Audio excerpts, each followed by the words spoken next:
Hello दोस्तों, बहुत बहुत स्वागत है मेरे चैनल हिंदी सरल भाषा में। दोस्तों, हम लोग भक्ति काल को पढ़ रहे हैं। भक्ति काल में निर्गुण भक्ति धारा में ज्ञानाश्रय शाखा में संत कवियों को हम लोगों ने पढ़ लिया है। आज के वीडियो में हम लोग पढ़ेंगे निर्गुण भक्ति धारा में प्रेमाश्रय काव्य धारा को हम लोग पढ़ेंगे, सूफी काव्य परंपरा को। दोस्तों, हम लोग हर कवियों के बारे में डिटेल से पढ़ते हुए चलेंगे ताकि हमारा कोई भी क्वेश्चन गलत ना हो। अभी दोस्तों पेपर होने में बहुत टाइम है, इसलिए हम लोग जो भी कुछ बाकी है उसको हम लोग ध्यान से पढ़ते हुए चलेंगे ताकि हम लोग अपना एग्ज़ाम क्लियर कर सकें।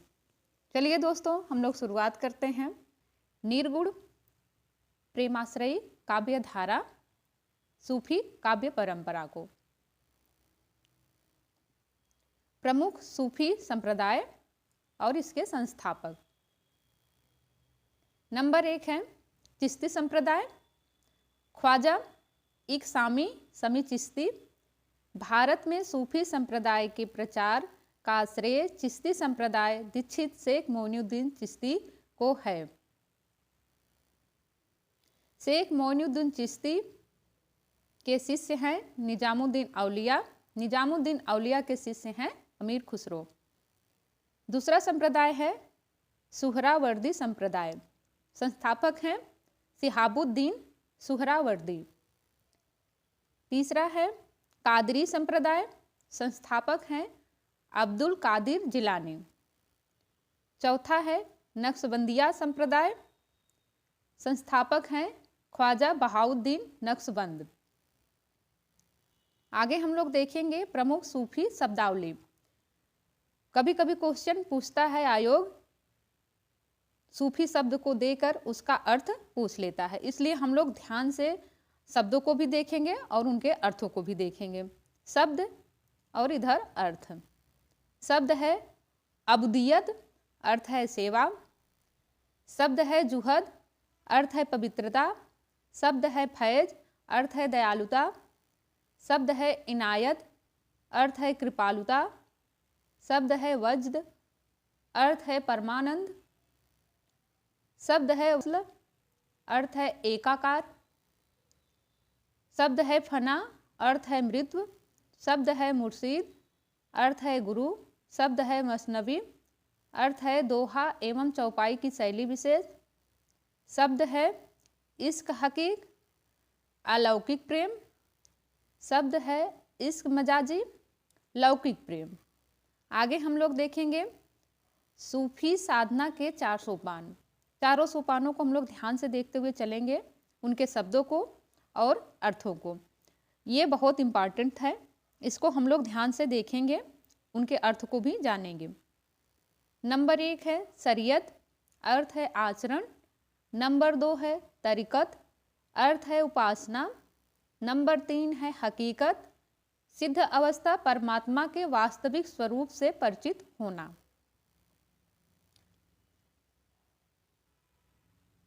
शब्द है मारिफत, अर्थ है सत्यबोध, दैवी ज्ञान को प्राप्त करना। आगे सूफी साधना के अनुसार मनुष्य के 4 विभाग, चारों विभागों को हम लोग अच्छे से देख लेते हैं, उनके शब्दों को भी और अर्थों को भी देखते हैं। शब्द है नफस, अर्थ है इंद्रिय। शब्द है अक्ल, अर्थ है बुद्धि। शब्द है क्लब, अर्थ है हृदय। शब्द है रूह, अर्थ है आत्मा। सूफी शब्द का अर्थ। कभी कभी आयोग दोस्तों सूफी शब्द का अर्थ पूछता है कि इसका अर्थ क्या है, तो हम लोग देखते हैं सूफी का अर्थ क्या है। शब्द है सूफ या सफ, अर्थ है अगली पंक्ति में खड़े होना। शब्द है सुफ़ा, अर्थ है मदीना की मस्जिद के सामने चबूतरे पर बैठने वाले लोग। शब्द है सफ़ा, अर्थ है पवित्र और शुद्ध आचरण। शब्द है सोफिया, अर्थ है ज्ञानी। शब्द है सूफ, ऊन, अर्थ है ऊन का जोड़ा। आलोचकों की धारणा है कि सूफी लोग मोटे ऊनी कपड़े पहनते थे। सूफी साधना मार्ग की 4 मंजिलें और 4 अवस्थाओं को देखते हुए चलेंगे। हम लोग देखते हैं सूफी साधना के 4 अवस्थाओं को। नंबर 1 है नासूद। इस अवस्था में साधक शरीयत अर्थात कुरान और हदीस में बताए हुए विधि निषेधों का पालन करने में लगा रहता है। साधना का यह सबसे निचला स्तर है। यह अवस्था मनुष्य की प्रकृत अवस्था कहलाती है। इसे पार कर साधक दूसरी अवस्था को प्राप्त करता है। दूसरा है मलतूत। इसमें साधक भौतिक जगत की तुच्छताओं से ऊपर उठकर पवित्र हो जाता है तथा देवदूत के गुण प्राप्त करने में समर्थ होता जाता है। इस अवस्था में साधक तरीकत अर्थात उपासना के माध्यम से पवित्रता को अपनाता है और आध्यात्मिक यात्रा का अनुसरण करता है। आगे है जबरूद। यह अवस्था मारिफत की है। इसमें साधक शक्ति संपन्न हो जाता है और परमात्मा के मिलन के मार्ग की उसकी बाधाएं दूर हो जाती हैं। आखिरी है लाहूद। इस अवस्था में साधक राग विराग से अतीत होकर वह विशुद्ध ज्ञान प्राप्त करता है। यह साधक के परमात्मा के साथ एक में एक होने की अवस्था है। इसी का नाम हकीकत है अर्थात परम सत्यबोध। इस अवस्था में साधक को अपने चरम लक्ष्य की प्राप्ति होती है। आगे हैं टिप्पणी। इसको भी हम लोग ध्यान से देखेंगे। सूफी शब्द अरबी भाषा का है। कभी कभी क्वेश्चन आयोग ये पूछता है सूफी किस शब्द का भाषा है, तो अरबी भाषा है, जो यूनानी भाषा के सोफिया शब्द से निश्रित माना जाता है। सूफी दर्शन तसव्वुफ कहलाता है। इस्लाम में सूफी उस व्यक्ति को कहा जाता है जो तसव्वुफ का अनुयायी हो और सभी से प्रेम करता हो।